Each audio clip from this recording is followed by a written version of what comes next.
Hello, hello! My name is Kallista, and welcome back to Dragon Age Origins. In the last episode, we started making our way down to Redcliffe. However, up in Denerim, it seems that Loghain has finally learned of Artin and Alistair's existence, and has sent these Antivan crows after us. We shall have to be on the lookout for when they turn up. But, until then, onwards to Redcliffe.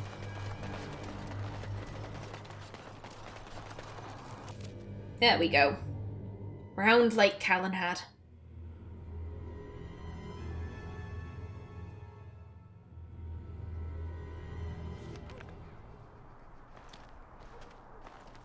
Beautiful. Look, can we talk for a moment? I need to tell you something. I should probably have told you earlier. What's on your mind? I'm not going to like this, am I? Let me guess you're an idiot. Can it wait? He does sound uncharacteristically serious. And I think Artin can probably guess when he's serious, it's gonna be bad news. I'm not going to like this, am I? I don't know. I doubt it. I've never liked it, that's for sure. I told you before how Al-Eamon raised me, right? That my mother was a serving girl at the castle and he took me in.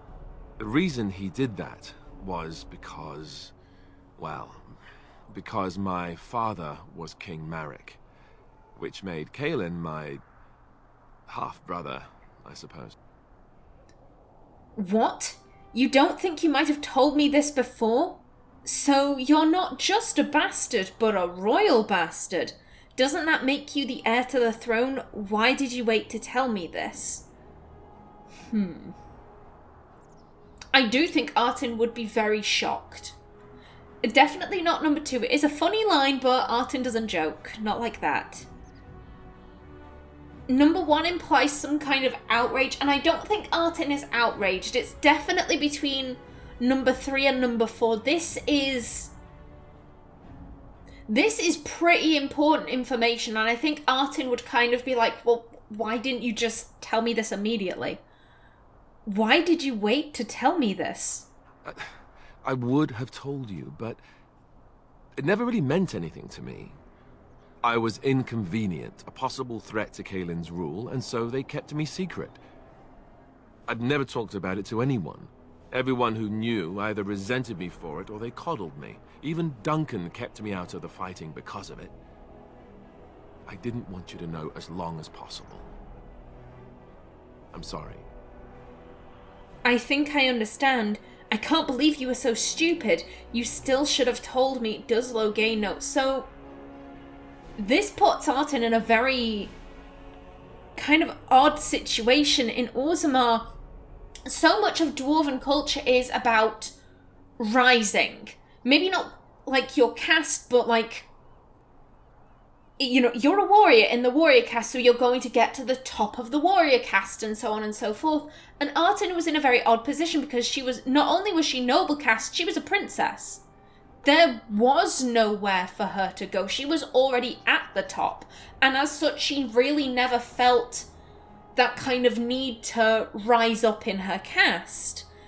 And I think she always kind of felt like a bit of an outlier for that. So much, like, all these dwarves are just like, you know, like, oh, I'll fight in the proving and I'll rise up. And she's just kind of there like, yeah, I guess. Like, she never felt like she understood that kind of aspect of her people, and she always kind of felt like her people looked at her very odd, like, why doesn't she want to rise up?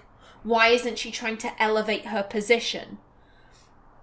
And so the fact that she always kind of thought, I'll never meet anyone who shares that opinion, and the fact that Alistair shares that with her, she's kind of like, oh, like, that's a bond that she never would have thought she would establish with anyone, let alone with Jokester McGee over here.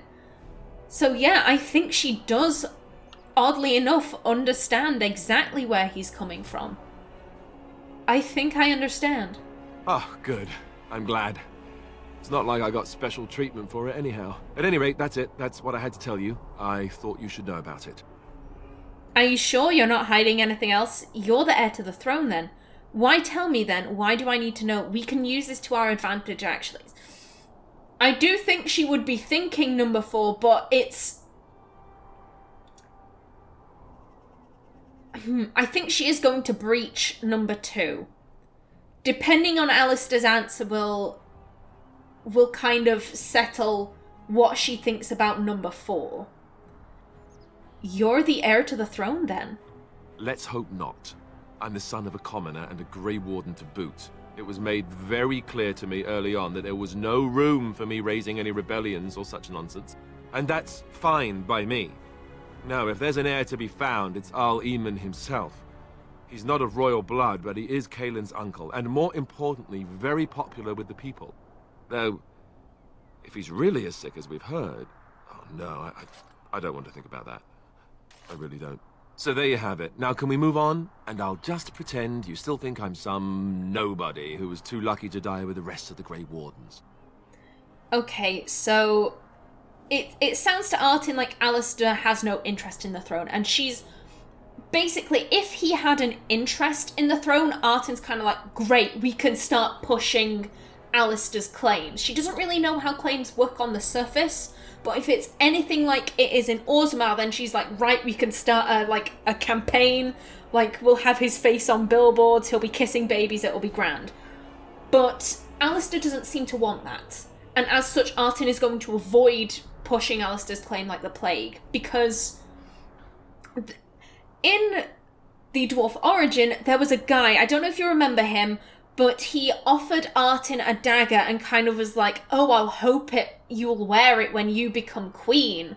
And everyone, what was he called? Not Ogrin. Gorim, there we go. Gorim was kind of like, Trian's the heir, and the merchant was saying, yeah, he's the heir, but everyone's saying that the second child will be named the next ruler when King Endrin passes onto the stone. And Artin was very uncomfortable with that. Artin knew that she was very popular and that there was a pretty good chance that the assembly would be like, we don't really like Trian, we're going to push Artin's claim. And she would have hated that because she had no interest in the throne. And she certainly is not going to be the hypocrite who's like, please don't push my claim. Okay, guy who doesn't want me to push your claim, I'm going to push your claim now. Ha ha ha. Like, she's not about that.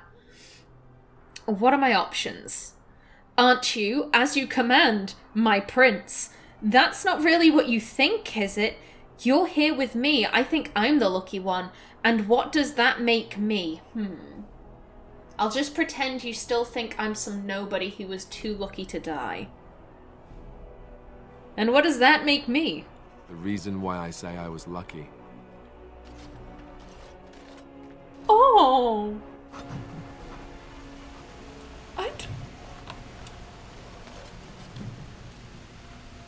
I don't know how I feel about that. I don't know if that was sweet or highly depressing. Okay, Redcliffe. King Calenhad Therin once famously declared, the fate of Redcliffe is the fate of all Ferelden. Certainly the castle is the first and last defence for the sole land route into Ferelden, and the country has never fallen to any force that did not first capture Redcliffe. The castle, which, despite being 3 times captured, is popularly described as unassailable. Also guards one of the largest and most prosperous towns in Ferelden. Redcliffe village is well situated near the mountain pass to Orzammar and the Orlesian border, and so serves as a centre of foreign trade. For these reasons, Redcliffe is accounted an Arling despite the smallness of the domain. The inhabitants of Redcliffe village are primarily fishermen or merchants who shipped dwarven goods through the pass from Orlais to Denerim. When the entire village smells of smoked fish on certain late autumn mornings, the merchants in their finery do their utmost to pretend otherwise. From In Pursuit of Knowledge, The Travels of a Chantry Scholar by Brother Genetivi. And characters. So I read through Alistair's Codex recently, so I'm going to skip the first bit. She insisted the boy be sent away to the chantry. Isolde's suspicions were unfounded, however. Alistair was not Eamon's son, but King Maric's. Eamon sheltered the boy to hide his existence from Queen Rowan, Eamon's sister. I'd like it pointed out that Queen Rowan was dead before Alistair was even born, so that's a little screwy. Presumably he sheltered the boy to hide his existence from Queen Rowan's supporters. Queen Rowan was very beloved, and the idea that in the wake of her death, Maric would have been like, right, where's the nearest serving girl? I think her supporters would have been very upset by that. Alistair is fascinated by magic, even as his life is defined by fighting its darker manifestations. He has a fondness for strange rune stones and figural studies of arcane creatures. There we go. So now we can, we now know what gifts to give Alistair. That's good.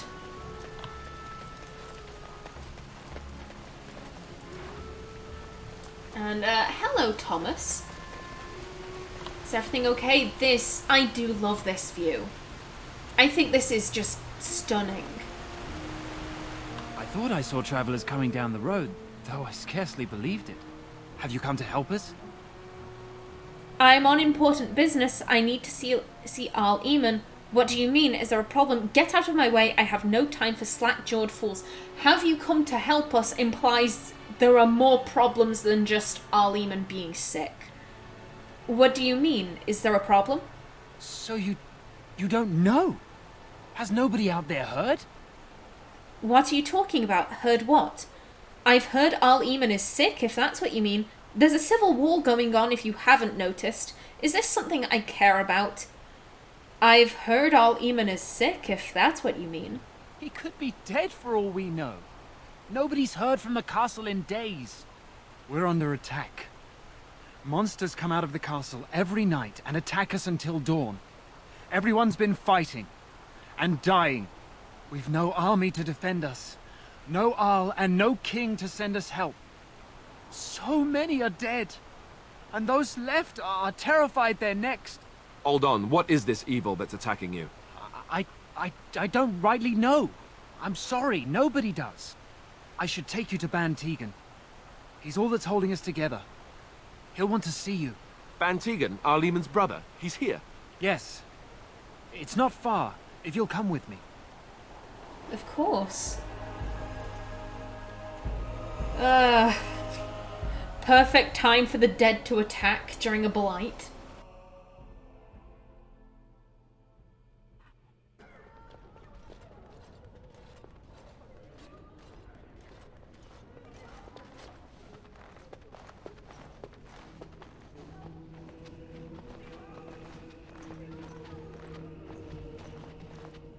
It's Thomas, yes? And who are these people with you? They are obviously not simple travelers. No, my lord. They just arrived, and I thought you would want to see them. Well done, Thomas. Greetings, friends. My name is Tegan, Ban of Rainersphere, brother to the Arl. I remember you, Ban Tegan, though the last time we met, I was a lot younger and covered in mud. Covered in mud? Alistair? It is you, isn't it? You're alive! This is wonderful news! Still alive, yes. Though not for long if Tern Loghain has anything to say about it. Indeed. Loghain would have us believe all Grey Wardens died along with my nephew, amongst other things. So, just in case you don't recognize this guy's face, this is the guy who spoke out against Loghain during that meeting he had with the nobles. He's up on the, Loghain is up on like a loft thing with Honor, and he's talking about like, I will brook no threat from you or anyone. We must defeat this Darkspawn incursion, blah, blah, blah. And Tegan basically stepped up and was like, no.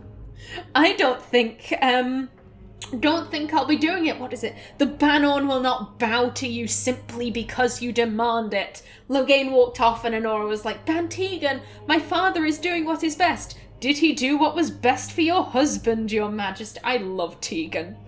I love his snide little remarks. I love this man. Okay, you don't believe Loghain's lies. No, not all of us died. Your nephew? Loghain would have had us all believe the Grey Wardens died along with my nephew. Okay.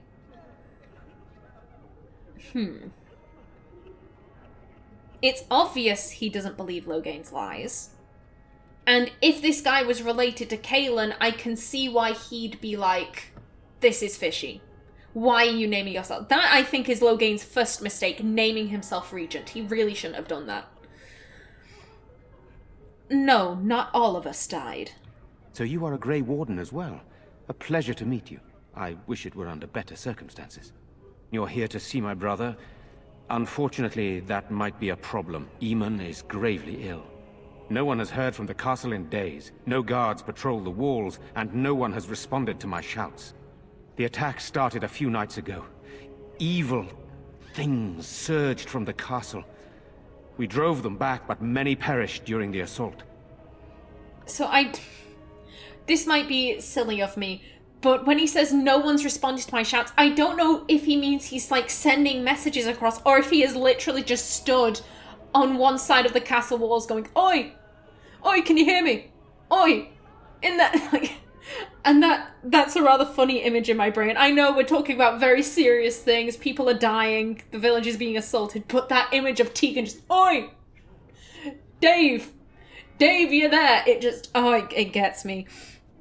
I can help you drive them back. What evil things are you talking about? Why are you telling me this? What happened then? Yeah, I think if we can figure out what these evil things are, I think that would help. What evil things are you talking about?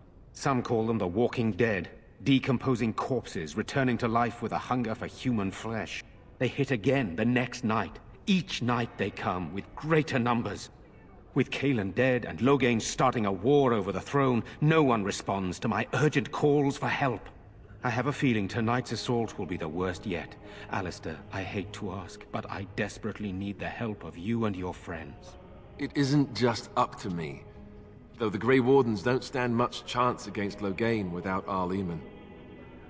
Of course we'll help. This isn't our battle. You want my help. You don't know me.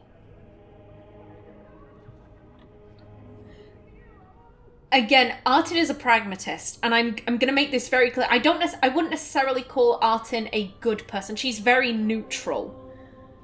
And of course we'll help because we need their help. That's where she's not helping these people for the sake of helping them. She's helping them because she needs to get to Arlim, and I want to be very open with that. Of course we'll help. Thank you. Thank you. This means more to me than you can guess. Thomas, please tell Murdoch what transpired. Then return to your post. Yes, my lord. Now then, there is much to do before night falls. I put 2 men in charge of the defense outside. Murdoch, the village mayor, is outside the chantry. Sir Perth, one of Eamon's knights, is just up the cliff at the windmill, watching the castle. You may discuss with them the preparations for the coming battle. I'm on my way. I want to discuss the situation with you. Tell me more about yourself. I want to discuss the situation with you. Of course.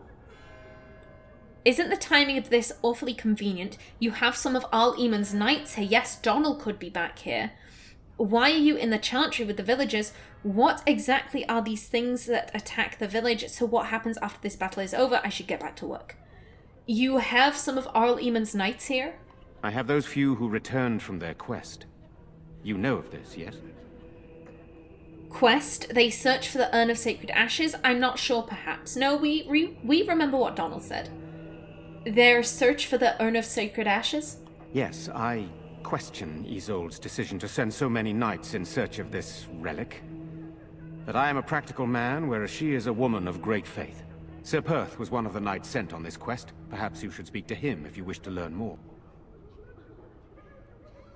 Why are you in this chantry with the villagers? Sir Perth insists. He wants me to be with the villagers, so everyone he needs to protect is in one place. I don't mind, to be honest. The point of all this is to protect the villagers, and I can do that best here. This is the last line of defense, should things go amiss. Fair. Won't that look cowardly? Do you need more men in here with you, should things go amiss?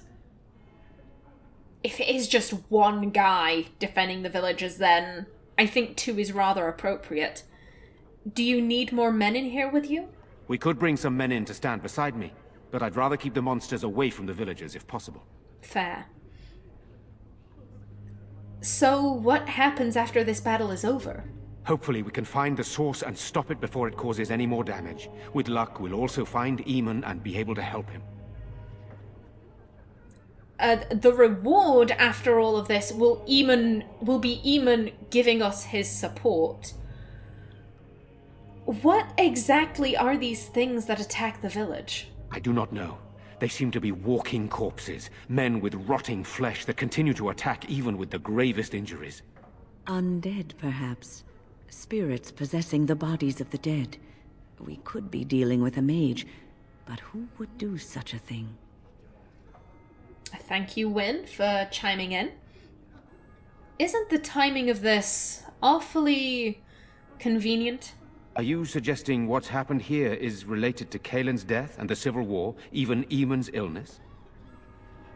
Do you know why Arl Eamon is ill? Isn't Arl Eamon an heir to the throne? There are plenty of possible explanations for this. Don't be an idiot, of course it's related. Yeah, so with Sir Donal, Artin kind of put out feelers that like, oh, maybe Loghain is responsible, because then Donal could go and tell his friends, hey, we think it's responsible. I think this is also, this is a ban Tegan. So again, we just put out these feelers that Loghain is responsible. He goes and tells his friends who are also nobles, and then we have our own kind of smear campaign going to combat Loghain's smear campaign against us. Do you know why Arl Eamon is ill? No, I do not. I arrived recently myself, having heard the news. I know as much as you do now. Isn't Arl Eamon an heir to the throne? Our sister was Kaelin's mother. I suppose we've royal blood, but it's a shaky claim to the throne, though still better than Loghain's. And it does mean Eamon could intervene in Loghain's bid for the throne, but let's not leap to conclusions. No, let's I would not like to think that anyone would wish this on my brother. He is a good man, and much loved by the people of Redcliffe.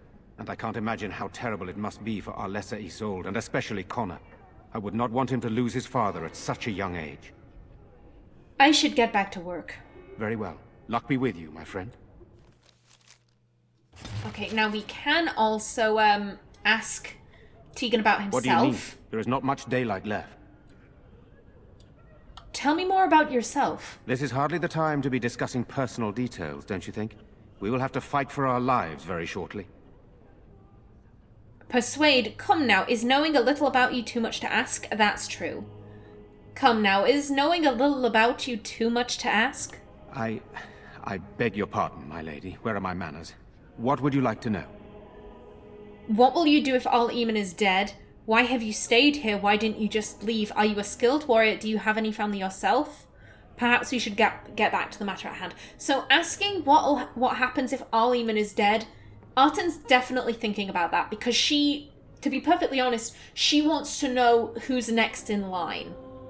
Who she needs to be going to get the support she needs. However, at the same time, I don't think she feels like, if I'm asking these questions now and it turns out Arl Eamon is dead, Tegan might be kind of biased against me, like, why are you wishing ill on my brother, kind of thing, and then he might not help me. So I think she's going to hold off on that question for now. Why didn't you just leave? Because he needed to defend the villagers, I think. I think that speaks very well of him. And I don't think Artin particularly wants to question his honor. 3 is very appropriate. If this guy is the last guy who's going to be defending the villagers, we need to know if he can fight. Are you a skilled warrior? Skilled enough to know there are many far better than myself. Wise man. Do you have any family yourself? That's kind of irrelevant. To be honest, I don't think Artin would ask any of these questions, so I'm just going to leave them for now. Perhaps we should get back to the matter at hand. Good, then my secrets are still safe. I was worried for a moment there. I know that a lot of people were rather taken with Tegan, and he is very charming. I'll see what I can do. Very well. Luck be with you, my friend. And to you. Now then, what have we got? There's Jetta, so we can give Rigby or Jogby's journal to her. Not the journal, it was a cache. Blessed art thou who exists in the Maker's sight. Blessed art thou who seeks his forgiveness. Blessed art thou who seeks his return. Blessed is the prophetess, his daughter, sacrificed to the holy flame. May the chant reach the Maker's ears and tell him Don't of interrupt. our contrition. It's rude.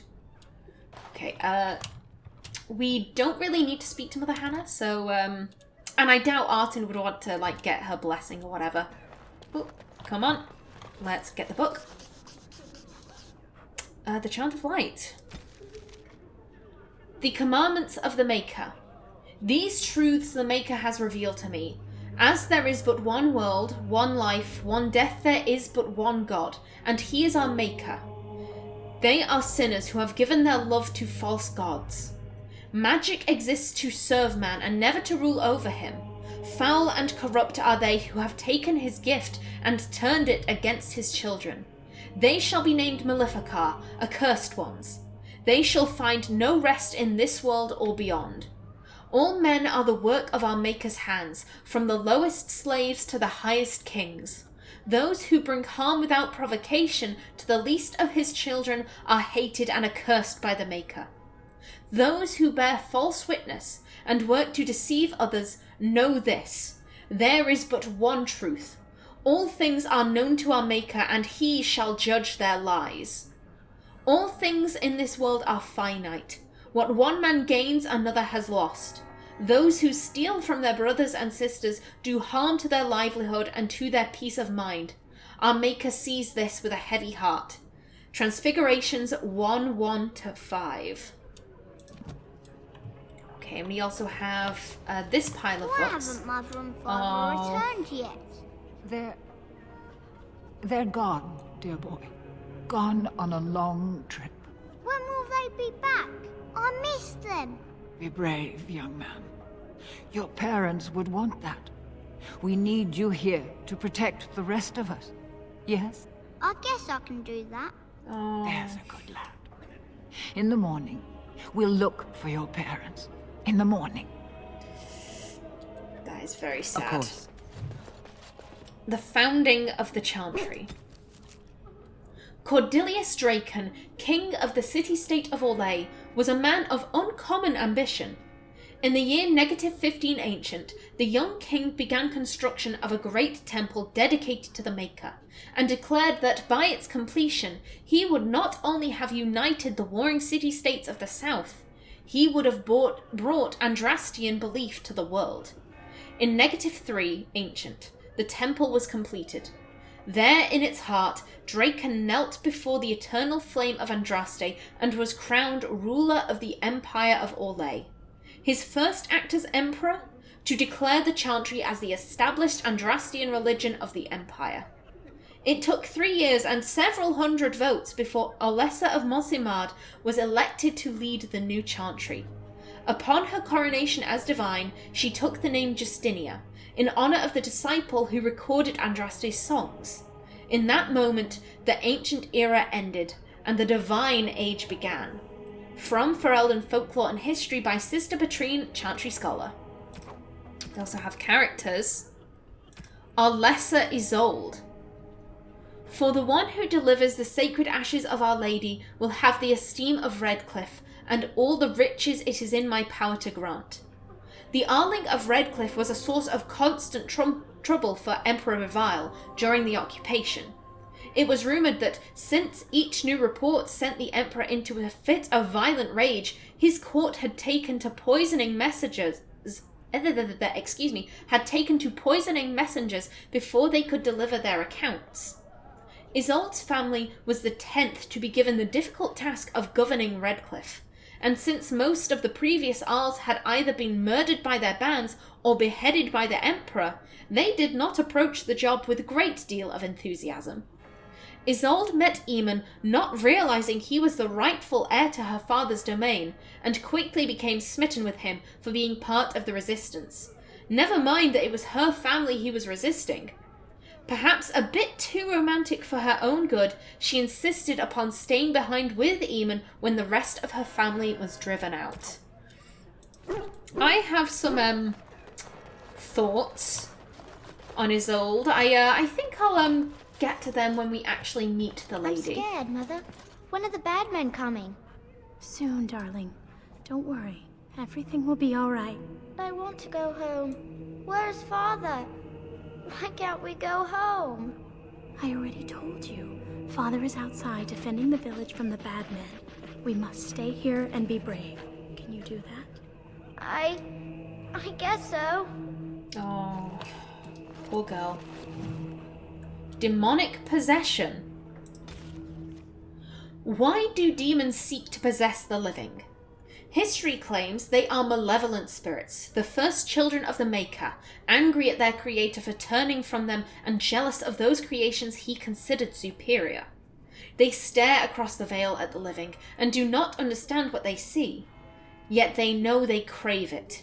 They desire life. They pull the living across the veil when they sleep and prey upon their psyche with nightmares. Whenever they can, they cross the veil into our world to possess it outright. We know that any demon will seek to possess a mage, and upon doing so will create an abomination. Most of the world does not know, however, that the strength of an abomination depends entirely on the strength of the demon that possesses the mage. This is true, in fact, of all possessed creatures. One demon is not the same as any other. Demons can, for instance, be classified. Enchanter Brahm's categorization of demons into that portion of the psyche they primarily prey upon has been held since the Tower Age. According to Brahm, the weakest and most common of demons are those of rage. They are the least intelligent and most prone to violent outbursts against anything living. They expend their energies quickly, the most powerful of them exhibiting great strength and occasionally the ability to generate fire. Next are the demons of hunger. In a living host, they become cannibals and vampires, and within the dead, they feed upon the living. Theirs are the powers of draining, both of life force and of mana. Next are the demons of sloth, the first on Brahm's scale that are capable of true intelligence. In its true form, this demon is known as a shade, a thing which is nearly indistinct and invisible, for such is sloth's nature. It hides and stalks, unaware, and when confronted, it sows fatigue and apathy. Demons of desire are amongst the most powerful, and are the ones most likely to seek out the living and actively trick them into a deal. I'm sorry for all of the slip-ups during this codex entry. These demons will exploit anything that can be coveted: wealth, power, lust, and they will always end up getting far more than they give. A desire demon's province is that of illusions and mind control. Strongest of all demons are those of pride. These are the most feared creatures to loose upon the world. Masters of magic and in possession of vast intellect, they are the true schemers. It is they who will seek most strongly to possess mages, and will bring other demons across the veil in numbers to achieve their own ends, although what that might be has never been discovered. A greater pride demon brought across the veil would threaten the entire world. From the Maker's First Children by Beda, Senior Enchanter of Ostwick, 812 Blessed. We also have this book over here, Theda's Calendar. For most good folk, the details of our calendar have little purpose. It is useful only for telling them when the Summer Day Festival will be held, when the snows are expected to begin, and when the harvest must be complete. The naming of the years are a matter for historians and taxmen, and few, if pressed, could even tell you the reason that our current age is named after dragons. It is 930 Dragon Age, the 30th year of the 9th age since the crowning of the Chantry's first divine. Each age is exactly 100 years, with the next age's name chosen in the 99th year. The scholars in Val Royeaux advise the Chantry of portents seen in the 99th year, and the Chantry authorities pore over the research for months before the divine announces the name of the imminent age. The name is said to be an omen of what is to come, of what the people of Thedas will face for the next 100 years. The current age was not meant to be the Dragon Age. Throughout the last month of the Blessed Age, the Chantry was preparing to declare the Sun Age, named for the symbol of the Orlesian Empire, which at that time sprawled over much of the south of Thedas and controlled both Ferelden and what is now Navarra. It was going to be a celebration of Orlesian imperial glory. But as the rebellion in Ferelden reached a head and the Battle of Riverdane was about to begin, a peculiar event occurred. A rampage, the rising of a dreaded high dragon. Dragons had been thought practically extinct since the days of the Navarran dragon hunts, and they say that to see this great beast rise from the frostbacks was both majestic and terrifying. As the rampage began and the high dragon decimated the countryside... Excuse me, I really need to sneeze. Apologies. Okay, where was I? As the rampage began and the high dragon decimated the countryside in its search for food, the elderly Divine Faustine II abruptly declared the Dragon Age. Some say the Divine was declaring support for Olay in the battle against Ferelden, since the dragon is an element of the Dufhael family heraldry of King Megran, the so-called usurper king of Ferelden. Be that as it may, the High Dragon's rampage turned towards the Orlesian side of the Frostback Mountains, killing hundreds and sending thousands more fleeing to the northern coast.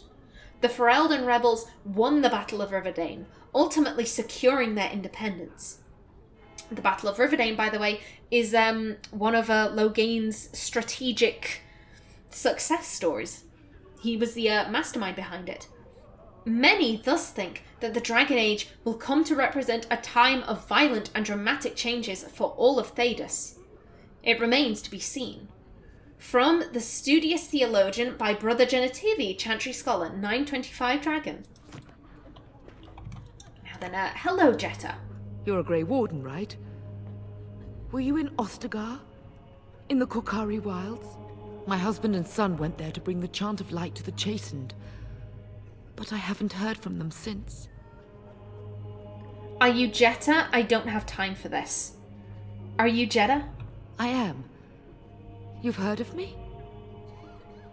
I have something here from your husband. Your husband and son are both dead. Just a hunch. Take care. As I've mentioned, I imagine that Artin has broken the news of a death, and I don't think she'd be so blunt to be like, yeah, they're both dead. I have something here from your husband. Oh? Oh, his lockbox. If you're bringing me this... Oh no. I'm sorry. Thank you so much for bringing this to me. It means a lot to... Maker's blessings upon you. Upon you too, Jetta. I'm very sorry for your loss. And Caitlin? Sorry. Am I bothering you? I'll try to be more quiet. Are you alright? Why are you crying? Who are you? You're not bothering me. Good, I'll leave you to your snivelling. So we do want to cheer this girl up. If she's kind of being a downer, it'll bring the morale of all of the villagers down. So we need to kind of figure out why she's crying. Are you alright? Why are you crying? Those things dragged my mother away. I don't know what happened to her, but I hear her screaming all the time. Everywhere. And now my brother Bevan, he ran off. I don't know where he is. I'm so scared they got him too. Don't worry, I'll look for him. Why would he run off, do you know? Have you tried looking for your brother? What would you give to find him? You need to be strong, girl. I need to go.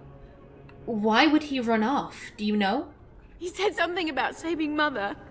He's just a little boy. He doesn't understand she's gone. Grief can make us do many things that don't make any sense, I'm afraid. I hope he didn't try to go to the castle. Oh, that would be awful. Have you tried looking for your brother? I went to our house. It's by the square. He wasn't there. I searched the rest of the village too. I called and I called, but he never answered. I wonder if he ran off into the woods. I'm so worried. Without me, he has nobody. So I'm hoping if I say number 3, that won't lock me out of number 1, because Artin would go and look for this boy. You need to be strong, girl. I understand, I do. I'm just so afraid for him. I'm so scared, Father. What are we going to do? Silence, girl. Do you want the children to hear you? Yeah, this man Night knows. is coming. The monsters will return and we sit here and wait for them. We have no choice. We must pray and hope for the Maker's compassion. I just hope everything will be all right. So many have already died. Yeah, if the adults are scared and crying, that'll frighten the children, which will bring morale down for everyone, and we don't need that right now. I'm also very glad that we did manage to pick up that quest. Not inventory, journal. Yeah, a missing child. There we go. We will definitely find Bevan. Now, before we head out into Redcliffe itself, I am just about out of time for this episode, so please remember to like if you enjoyed, leave a comment below, and if you wanted to subscribe, it would be very much appreciated. I've been Callista. Thanks for watching, and see you in the next episode. What?